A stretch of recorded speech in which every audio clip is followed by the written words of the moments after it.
Hello friends. నేను మీ గుంటూరు మిర్చి పిల్ల. ఈరోజైతే రథసప్తమి, అందరికీ రథసప్తమి శుభాకాంక్షలు. అలాగే ఇంట్లో అయితే నేను ఈ విధంగా అయితే పూజ చేసుకున్నాను ఫ్రెండ్స్. మీరైతే ఎలా చేశారు కామెంట్ చేయండి. అందరూ బాగుండాలి, అందులో నేను ఉండాలి. అలాగే నాకు ఇంట్లో అయితే పూజ కార్యక్రమం అయితే అయిపోయింది.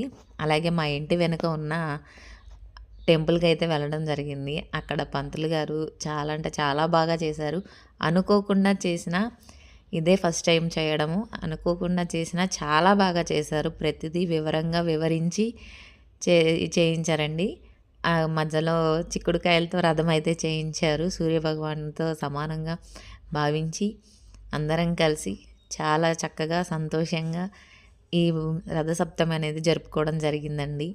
ముత్తైదువులందరూ పాల్గొని మంచిగా పూజ అది చేసి అందరూ కలిసికట్టుగా చేసుకోవడం చాలా అంటే చాలా బాగా నచ్చింది నాకు. నేనైతే ఇదే ఫస్ట్ టైం ఫ్రెండ్స్ చూడటము, ఇలా చేయడము. ఇదనే కాదు, ఏ పండగైనా సరే అందరూ కలిసి చక్కగా బాగా చేసుకుంటారు ఇక్కడ. ప్రతి ఒక్కరూ కూడా అందరూ కలిసిపోయి మాట్లాడతారు. అందరూ కలగలుపుకొని అందరం కలిసి చేయాలి అని మాత్రం బాగా సంకల్పంతో చేస్తారనమాట. పంతులు గారు కూడా చాలా అంటే చాలా నిదానంగా వివరించి చెప్తారు మాకు. ఏదైనా తెలియని ఉన్నా అడిగినా ఓపికగా చాలా ఓపికగా అయితే చెప్తారు. అసలు చాలా అంటే చాలా బాగా జరిగింది రథసప్తమి ఈ రోజున. నేనైతే అనుకోలేదు ఫ్రెండ్స్ చేస్తాను అని. నాకెప్పుడూ తెలీదు. నేను ఇంతవరకు చేయను కూడా చేయలేదనమాట. ఇదైతే ఫస్ట్ బ్లాగ్ అనమాట. ఇంకొక బ్లాగ్ వచ్చేసి ఉంది, సెకండ్ ఉంది, థర్డ్ ఉంది, అట్లా 3 వీడియోస్ వస్తాయి.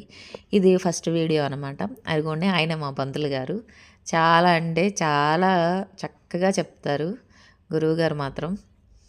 ఆంటీ గారు కానివ్వండి, అందరూ కలిసికట్టుగా బాగా చేసుకుంటారు. ఇందులో నేను కూడా పాల్గొనడం అనేది చాలా సంతోషంగా ఉంది నాకైతే. నిజంగా ఇటువంటి మంచి మంచి వీడియోస్ కోసం మీరు నా ఛానల్ని సబ్స్క్రైబ్ చేసుకోండి, గుంటూరు మిర్చి పిల్ల. అలాగే ఇన్స్టాలో లక్కీ లక్ష్మి అఫీషియల్ ఛానల్ని సబ్స్క్రైబ్ చేసుకోండి, సపోర్ట్ చేయండి. అందరికీ మళ్ళీ నా తరపు నుంచి రథసప్తమి శుభాకాంక్షలు. ఆయుర ఆరోగ్యాలతో అందరూ సంతోషంగా ఉండాలని సూర్యభగవాన్ని కోరుకుంటున్నాను.